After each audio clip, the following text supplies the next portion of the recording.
नमस्कार, आप देख रहे हैं योर मनी। आपके साथ मैं हूं विपिन भट्ट और लेकर हाजिर हैं ये शो जो कराता है आपकी हर तरह की फाइनेंशियल प्रॉब्लम, फाइनेंशियल प्लानिंग की प्रॉब्लम का एक परफेक्ट सॉल्यूशन आपके लिए लेकर आता है। और आप जानते हैं कि वो सॉल्यूशन कैसे मिलेगा, यानी आप हमसे संपर्क कैसे करेंगे। तो नोट कर लीजिए एक बार फिर से हमारे वो सारे तरीके जहां से आप संपर्क कर सकते हैं। आप हमें एक ईमेल भेज सकते हैं yourmoney@nw18.com पर।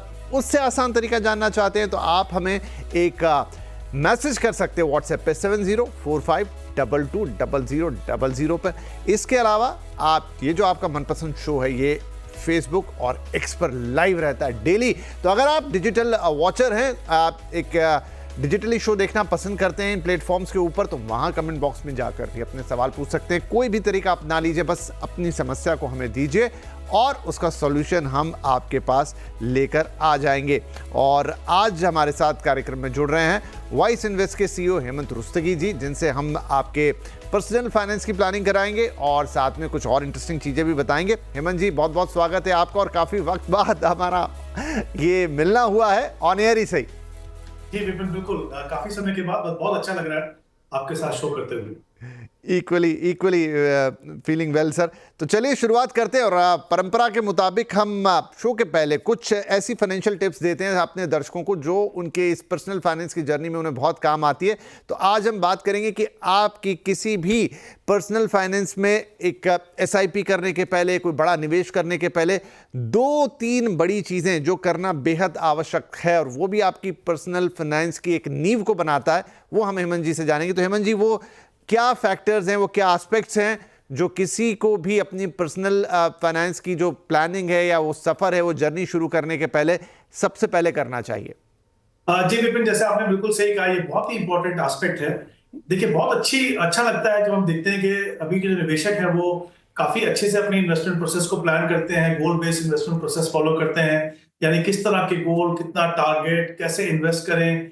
तो ये सब देख के बहुत अच्छा लगता है, क्योंकि ये पिछले कुछ सालों में जो बदलाव आया है। लेकिन एक एस्पेक्ट जो मुझे लगता है अभी भी काफी इन्वेस्टर्स उसको इग्नोर करते हैं, वो है रिस्क मैनेजमेंट।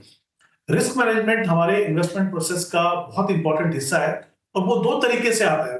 एक होता है हमारे पोर्टफोलियो से रिलेटेड रिस्क, उसको हम कैसे कम करते हैं, क्योंकि वो भी कम करना बहुत जरूरी है।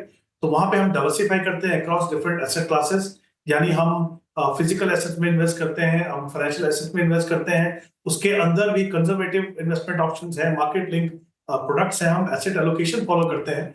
तो ये होता है हमारे पोर्टफोलियो के अंदर जो रिस्क है उसको कम करने का तरीका, जो हम ज्यादातर निवेशक जो है वो इन्वेस्टमेंट करने के टाइम अब हमने देखा है कि वो उस पर ध्यान देने लगे हैं। दूसरा इंपॉर्टेंट जो रिस्क है वो है हमारे ओवरऑल इन्वेस्टमेंट प्रोसेस से।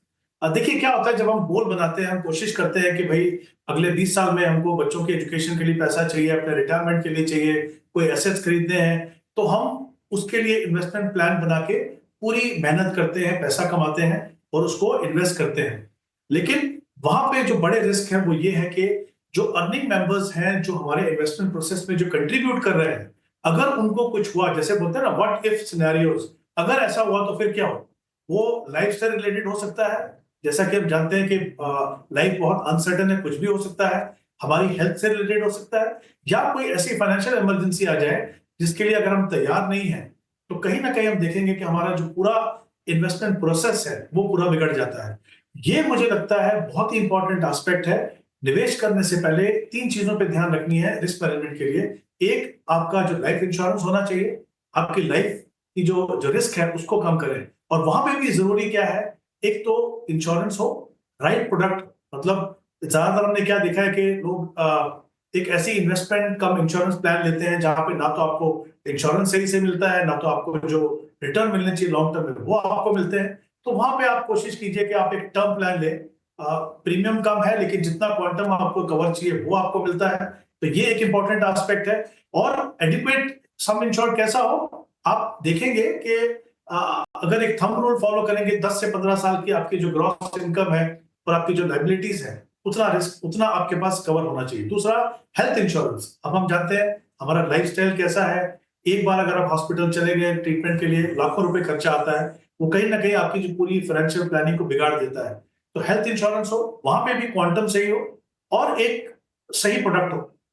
अगर एक छोटी यंग फैमिली है तो आप फैमिली फ्लोटर प्लान ले सकते हैं। अगर घर में बुजुर्ग हैं तो उनके लिए अलग अलग आप प्लान लीजिए, क्योंकि वहां पे जो मेडिकल जो अटेंशन है वो थोड़ी ज्यादा चाहिए होती है। और तीसरा होता है इमरजेंसी फंड, मतलब कुछ भी हो गया, नौकरी चली गई या कुछ भी इमरजेंसी हो सकती है, क्या हमने अपने आप को उसके लिए तैयार किया? तो एक इमरजेंसी फंड बनाइए जो आपके टोटल एक्सपेंसेस के 6 से 9 महीने के बराबर हो, जिसमें सिर्फ आपके रोजमर्रा के खर्चे ना हो, बल्कि अगर आपकी ईएमआई कमिटमेंट है, जो भी खर्चे आपके हैं उन सबको आप इकट्ठा करके आप एक फंड बनाइए। और वो आपको ऐसी जगह इन्वेस्ट करना है जहां पे कोई रिस्क ना हो, जैसे बैंक डिपॉजिट या म्यूचुअल फंड के जो लिक्विड फंड है, और वहां पे लिक्विडिटी काफी अच्छी। तो मुझे लगता है ये 3 चीज आप करेंगे तो देखेंगे कि अगर कुछ हो भी गया तो, क्योंकि आपकी जो रिक्वायरमेंट है, फैमिली की जो रिक्वायरमेंट है, उनके जो सपने हैं या जो भी आप उनके लिए करना चाहते हो, आप रहे ना रहे, आपको ये कोशिश करनी है कि ऐसा आप प्लान बनाइए कि उनकी जो रिक्वायरमेंट्स हैं या जो लोग आपके ऊपर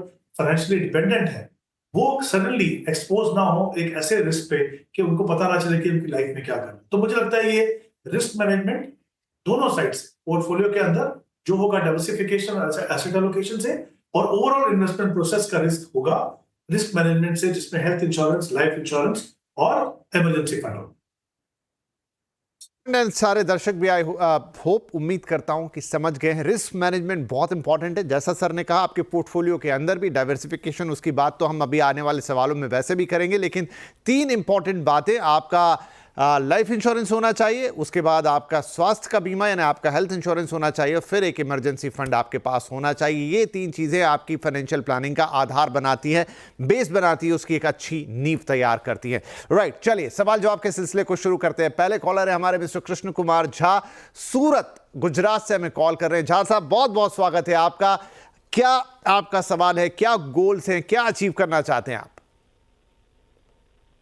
तो मैं जो अभी इन्वेस्टमेंट कर रहा हूँ तो 10 साल के बाद कितना हो सकता है कॉर्पस, वो जानना था। ओके, चलिए तो थोड़ा विस्तार से आपके सवाल के अंदर जाते हैं। मुझे ये बताइए कि अभी आपने कितना इन्वेस्टमेंट किया हुआ है, क्या क्या करते हैं आप हर महीने? म्यूचुअल फंड के अलावा या म्यूचुअल फंड का? म्यूचुअल फंड बताइए, म्यूचुअल फंड्स बताइए। म्यूचुअल फंड लगभग 30,000 पर मंथ का है। चलिए, 30,000 के आप SIPs करते हैं, मैं देख रहा हूं 1 2 3 4 8 अलग अलग फंड्स में आपने डिस्ट्रीब्यूट किया हुआ है।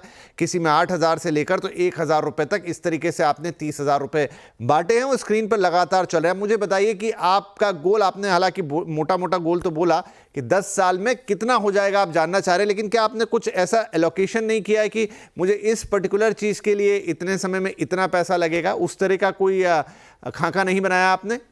नहीं बनाया है। चलिए, वो भी हम अभी हेमंत जी से पूछेंगे, क्योंकि वो अभी हम यही तो बात कर रहे थे रिस्क मैनेजमेंट की। तो क्या किसी उद्देश्य के साथ निवेश करना ज्यादा बेहतर है, या फिर एक निवेश आप करते जाइए और देख लीजिए कि कितने समय में कितना होगा?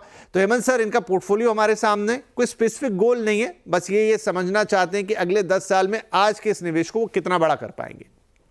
जी विपिन जी, आपने जैसा बिल्कुल सही कहा। आई थिंक गोल होना बहुत ही जरूरी है, क्योंकि जो भी आप इन्वेस्टमेंट करते हैं उसको कहीं ना कहीं एक सेंस ऑफ डायरेक्शन जो मिलती है वो आपके गोल से, आपके टाइम होराइजन से मिलती है, जो एक वेल्थ क्रिएशन भी हो सकता है। जैसे इनके केस में इन्होंने कहा कि 10 साल तक वो इन्वेस्ट करेंगे, तो अगर हम ये मान के चले कि इनका जो गोल है वो वेल्थ क्रिएशन का है। टारगेट बनाना इसलिए जरूरी होता है कि आपको पता चले कि जो आप पैसा इन्वेस्ट कर रहे हो, जैसा उन्होंने पूछा कि वो कितना पैसा बनेगा, कभी कभी क्या होता है हम एक टारगेट लेके चलते हैं तो फिर हम कहीं ना कहीं कोशिश करते हैं कि अपनी इन्वेस्टमेंट को बढ़ाएं ताकि हम वहां तक पहुंच सके। तो आई थिंक गोल होना और एक टारगेट होना काफी मदद करता है। इनके केस में अगर हम देखें, इन्होंने जैसा कहा कि 30,000 रुपीज की SIP कर रहे हैं, 10 साल तक करेंगे, इक्विटी फंड में इन्वेस्ट कर रहे हैं। अगर आप 12% का रिटर्न मान के चलें तो करीब करीब 82 लाख का ये कॉर्पस बना पाएंगे अगर ये अपना प्रोसेस अनइंटरप्टेडली 10 साल तक कंटिन्यू करें। अब एक तो हो गया, आपने एसेट क्लास चुनी इक्विटी, जो सही है 10 साल के लिए, लेकिन उतना ही इंपॉर्टेंट है कि आपने पोर्टफोलियो कैसा बनाया। पहली बात तो ये कि 30,000 के लिए 8 फंड, मुझे लगता है फंड थोड़े ज्यादा है, इसको थोड़ा कम किया जा सकता है कंसोलिडेट करके। दूसरा, इक्विटी खुद से एक बहुत ही एग्रेसिव एसेट क्लास है, तो अपने पोर्टफोलियो को बहुत ज्यादा एग्रेसिव बनाएंगे तो ऐसा नहीं है कि आपको बहुत ज्यादा फायदा होगा, कभी कभी नुकसान और वॉलेटिलिटी भी ज्यादा होती है। इनके केस में अगर आप देखें, 8 में से 4 फंड जो है वो स्मॉल कैप फंड है, और 30,000 में से 18,000 की जो इन्वेस्टमेंट है वो स्मॉल कैप में हो रही है, यानी 60% इन्वेस्टमेंट जो है वो स्मॉल कैप में है। जाहिर सी बात है पोर्टफोलियो में एग्रेशन बहुत ज्यादा है, इसको कम करने की जरूरत है। तो हम कोशिश करते हैं कि इस एग्रेशन को भी कम करें और इनके जो फंड्स हैं उनको भी हम कम करने की कोशिश करें। तो 4 जो स्मॉल कैप है उसमें से एक फंड रखिए आप, जो बंधन स्मॉल कैप हो सकता है, जिसमें आप 8,000 रुपीज इन्वेस्ट कर रहे हैं, उसको आप कंटिन्यू करते रहिए। इसके अलावा जो नेक्स्ट इनके पास जो फंड है वो है क्वांट का स्मॉल कैप फंड, राइट। और तो उसमें से हम उसको क्या करेंगे, वो जो 4,000 पे आप 5,000 पे इन्वेस्ट कर रहे हो, इनके पास एक फंड है मल्टी कैप फंड, जो बहुत ही अच्छी कैटेगरी है। उन दोनों को आप कंबाइन कीजिए और वो पूरा पैसा जो है 7,000 वो आप निपॉन मल्टी कैप में लगाइए, तो वो दूसरा चेंज होगा। तीसरा एक एसबीआई कॉन्ट्रा फंड है, जो काफी अच्छा फंड है और I think long term portfolio में रह सकता है, जिसमें वो 5,000 इन्वेस्ट कर रहे हैं, उसमें आप कंटिन्यू करते रहिए। फिर एक और फंड है इनके पास, क्वांट मिड कैप और निपॉन स्मॉल कैप। जैसा हमने कहा, हम स्मॉल कैप में एक्सपोजर कम कर रहे हैं, एक ही फंड रख रहे हैं। इन दोनों को कंबाइन करके आप एक अच्छा मिड कैप फंड लीजिए, जो उससे बेहतर हो। जो आपके पास फंड है वो है Motilal Oswal mid cap fund, तो उसमें आप ये 6,000 इन्वेस्ट करेंगे। और फिर एक और स्मॉल कैप फंड है इनके पास एसबीआई, और एक है क्वांट फ्लेक्सी कैप। उन दोनों को भी क्लब करके आप HDFC large and mid cap में रखें। तो हमने कोशिश की है कि इनके नंबर ऑफ फंड जो है वो 5 हो जाए, जिस तरह का एलोकेशन डिफरेंट मार्केट सेगमेंट में होना चाहिए वो हो जाए। और जैसा मैंने पहले कहा कि इक्विटी खुद से एग्रेसिव एसेट क्लास है, हमने उस एग्रेशन को भी थोड़ा कम करके बेहतर क्वालिटी फंड इनके पोर्टफोलियो में रखें। तो मुझे लगता है ये अगर बदलाव कंसीडर करें तो डेफिनेटली इनको over the longer term definitely फायदा होगा। कृष्ण जी, तो बहुत बढ़िया बदलाव है जो सर सजेस्ट कर रहे हैं। इतना लंबा चौड़ा पोर्टफोलियो, उसको देखना संभालना भी मुश्किल होता है। जैसा उन्होंने कहा कि बहुत एग्रेसिव है, तो उसको थोड़ा बैलेंस किया।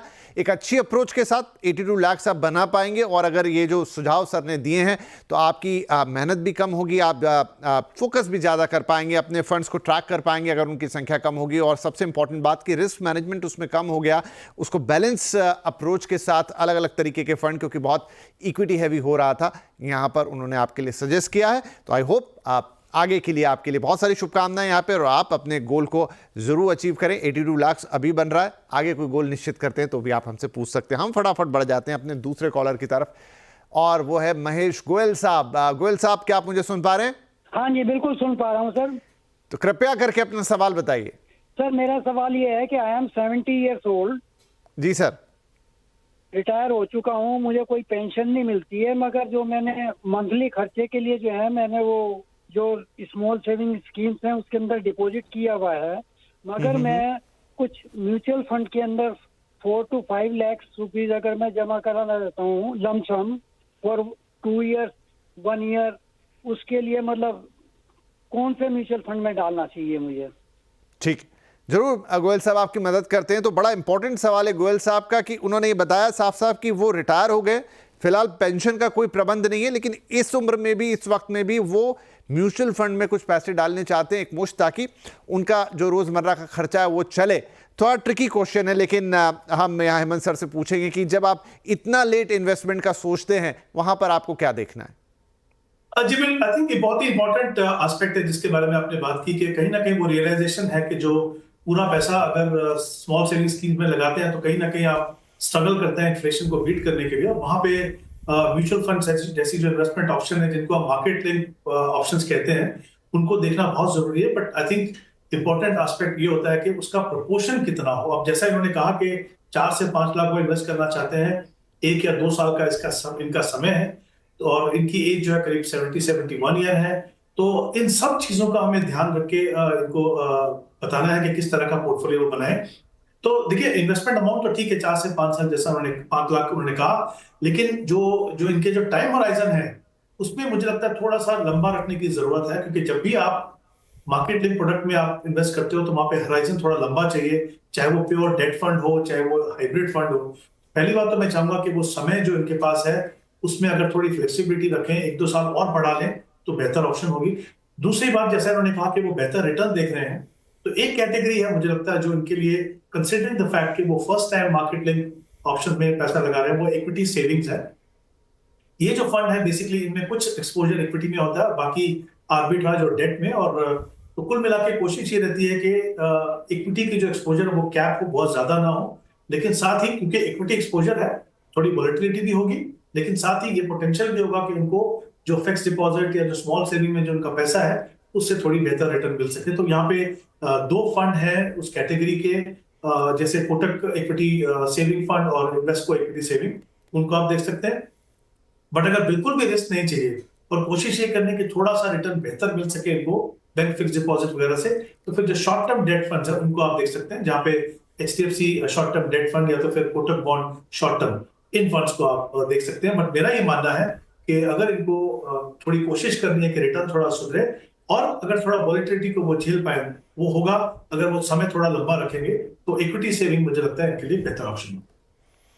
चलिए, तो आपके लिए महेश जी ये 2 बढ़िया फंड उन्होंने सुझाए और उसमें भी 2 तरह के ऑप्शंस आपको दे दिए हैं, लेकिन जहां आपको एक थोड़ा सा बेहतर कुशनिंग मिले या आपको थोड़ा रिटर्न बेहतर मिले, वो ऑप्शन आपको चूज करने के लिए कह रहे हैं। तो अब आपके ऊपर है, लेकिन ये आपके लिए सुझाव है। बहुत बहुत शुभकामनाएं सर हमारी आपको कि आप अभी उम्र के इस पड़ाव पे जो आपने सोचा है उसमें सक्सेसफुल हो, और ये भी आप एक मैसेज देते हैं कि आप कभी भी सोचें, जब जागे तब आपके लिए ये अवसर मौजूद है कि आप सेविंग्स करें और एक अच्छी फाइनेंशियल प्लानिंग के साथ उसके बेहतर रिजल्ट प्राप्त करें। इसी के साथ हम लेते हैं यहाँ पर एक छोटा सा ब्रेक के उस पार कुछ और इंटरेस्टिंग सवाल जवाब।